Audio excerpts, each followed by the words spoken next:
प्यारे दोस्तों, अस्सलाम वालेकुम। उम्मीद करता हूँ कि आप तमामी लोग खैर से होंगे। प्यारे प्यारे दोस्तों, साथियों, रमज़ानुल मुबारक का मुक़द्दस महीना चल रहा है। आप तमामी लोग जानते हैं और सारी दुनिया में इस महीने की आमद पर लोग खुशियाँ मना रहे हैं। तो वहीं पर जो मज़हब इस्लाम से दुश्मनी रखने वाले लोग हैं वो अपनी दुश्मनी का इजहार करते हुए नज़र आ रहे हैं। यानी कि लोग कोई भी मौका खाली नहीं जाने देना चाहते। इस वक्त रमज़ानुल मुबारक का मुक़द्दस महीना है, ये तो आप तमामी लोग जानते हैं। लेकिन इस वक्त सबसे बड़ी खबर और बहुत ही ज़्यादा लोगों को चौंका देने वाली खबर तुर्की से निकल कर के आ रही है। दरअसल मामला ये है कि तुर्की में कुरान शरीफ को जला दिया गया है और तुर्की के झंडे भी जलाए गए हैं। प्यारे दोस्तों, साथियों, उम्मीद करता हूँ कि आप तमामी लोग खैर से होंगे। लोग अपनी दुश्मनी कब निकालें, कहाँ पर निकालें, ये कोई नहीं जानता। लेकिन इस वक्त मामला ये है कि मुसलमानों के रमज़ानुल मुबारक का महीना है, तो सोचा क्यों ना यही महीना सबसे ज़्यादा बेहतर है, यही दिन सबसे ज़्यादा बेहतर है। और ऐसे में हमें जो है करना क्या है, मुसलमानों के जो मज़हब इस्लाम है उसको लेकर के जहर घोलना है। जहर आप जानते हैं कि हमेशा घोला जाता है और इस वक्त भी घोला गया है। सबसे बड़ी वजह यह है कि मुसलमानों की पवित्र किताब जिसको कि कुरान मजीद कहा जाता है, आप लोग जानते हैं कि कुरान शरीफ एक ऐसी किताब है जिसको पढ़ कर के न जाने कितने लोग आज ईमान लेकर के आ गए। मज़हब इस्लाम ऐसा मज़हब है जो कि तलवार की धार से नहीं बल्कि सिर्फ़ और सिर्फ प्यार और मोहब्बत से फैला है। और आप लोग जानते हैं कि आए दिन किस तरह से लोग मज़हब इस्लाम में शामिल हो जाते हैं और लोग जो है इस्लाम कबूल करते हुए नजर आते हैं। लेकिन इस वक्त सबसे बड़ी बात यह है कि तुर्की में कुरान शरीफ जला दिया गया है। अब से पहले भी तुर्की से इस तरह की खबर निकल करके आई थी कि तुर्की में कुरान शरीफ जलाया था। मैं आप लोगों से बात करने वाला हूं कि आखिरकार ऐसी क्या वजह है, क्यों मज़हब इस्लाम को टॉर्चर किया जाता है, क्यों मज़हब इस्लाम को लेकर के अक्सर इस तरह की बातें बनाई जाती हैं।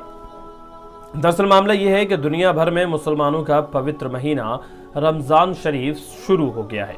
इसी बीच यूरोपीय देश डेनमार्क में फिर से मजहबी किताब कुरान शरीफ को जला दिया गया है। यानी कि जुल्म की इंतहा देखिए, कभी मुसलमानों को सताया जाता है, कभी उनके खिलाफ तमामी तरह की बातें की जाती हैं। और अब तो हद ये हो गई कि अभी पिछले 2 महीने में तकरीबन तुर्की में दूसरी मरतबा ये कुरान शरीफ जलाया गया है। यानी कि लोगों की आप सोच देखें कि कहाँ तक गिर गए हैं कि कुरान शरीफ को लेते हैं, जला देते हैं और फिर उसका वीडियो सोशल मीडिया पर वायरल कर देते हैं। यहाँ पर डेनमार्क में भी कुरान शरीफ को जलाने की ये खबर सामने आई है। आपको बता दें कि तुर्की के दूतावास के सामने इकट्ठे होकर न केवल कुरान शरीफ में आग लगा दी बल्कि तुर्की के झंडे को भी जला दिया। इस खबर के बाद सऊदी अरब, संयुक्त अमीरात और पाकिस्तान के साथ साथ कई मुस्लिम देशों में इसका कड़ा विरोध किया। लोगों के जहन से ये बात निकलेगी और लोग कब अपनी इस सोच को बदलते हुए नजर आएंगे। लेते हैं, आते हैं, कुरान शरीफ उठाते हैं और उसको जला देते हैं और मुसलमानों की जो है इज्जत और आबरू के साथ खेलना शुरू कर देते हैं। इस तरह की खबरें अक्सर आती है कि लिया कुरान शरीफ को जला दिया और उसके बाद फिर बवाल पैदा कर दिया। काफ़ी ज़्यादा लोग जो है कुछ नहीं करते, मुसलमानों से नहीं आते, ना ही बात करते हैं। आपका कोई मसला है, आइए आकर के बैठिए और अपना मसला क्लियर कीजिए।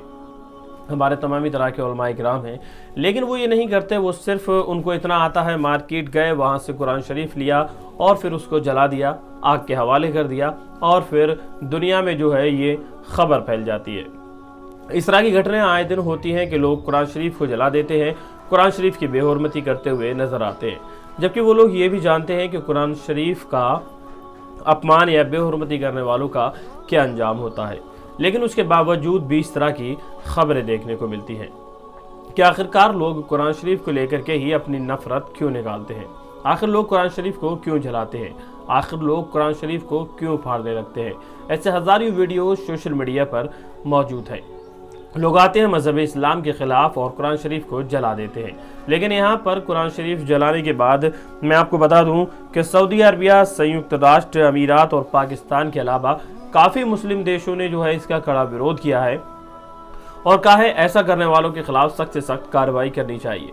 मैं यहाँ पर एक अपील करता हूँ कि आखिरकार जो लोग कुरान शरीफ की बेहुरमती करते हैं, कुरान शरीफ के साथ ये गलत करते हैं, उन लोगों को सज़ा क्यों नहीं दी जाती। आखिरकार जब कोई शख्स किसी मज़हब को लेकर के बोलता है, अपनी ज़बान खोलता है, तो उस पर एक्शन लिया जाता है, उसके खिलाफ सख्त से सख्त कार्रवाई की जाती है। फिर आखिरकार जब लोग मजहब इस्लाम को लेकर के इस तरह की हरकतें करते हैं, कभी मस्जिदों में हमले करते हैं, कभी मज़ारों को शहीद करने की कोशिश करते हैं, और हद तो तब हो जाती है जब वो पैगम्बर इस्लाम की शान में गुस्ताखी करते हैं।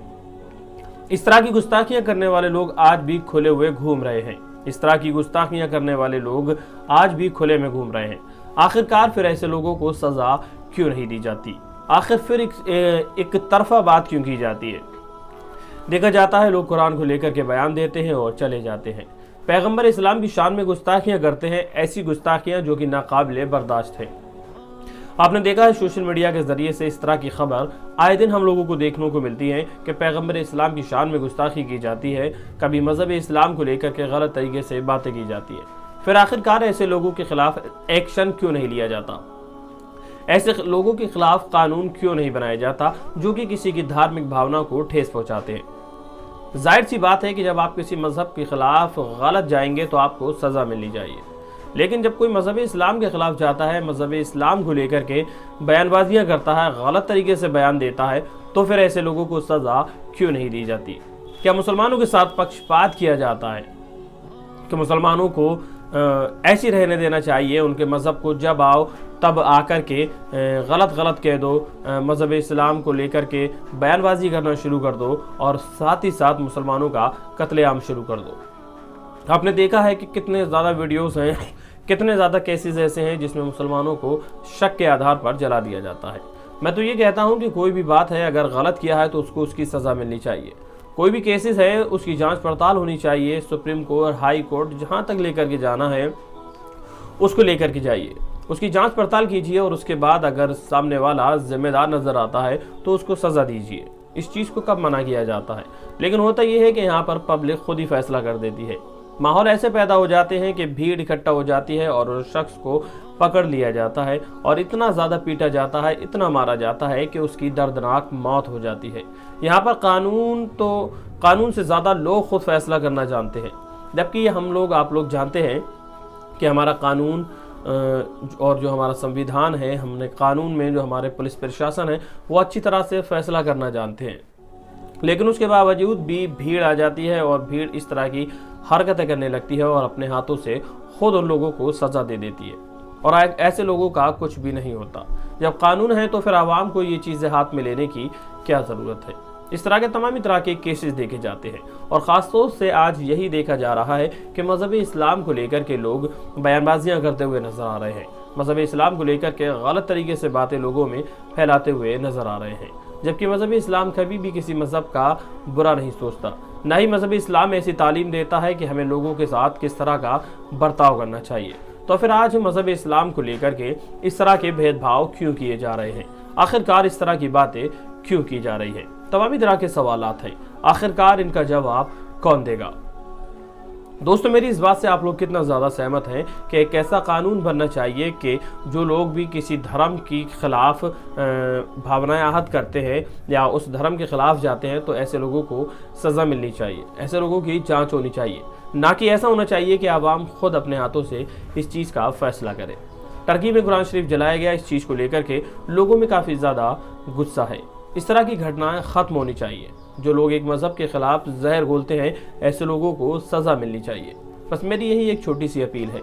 बाकी आप लोग क्या कहना चाहते हैं वीडियो में कमेंट बॉक्स में आइए, वहाँ आकर के कमेंट कीजिए। हमें आप लोगों के कमेंट की ज़रूरत है।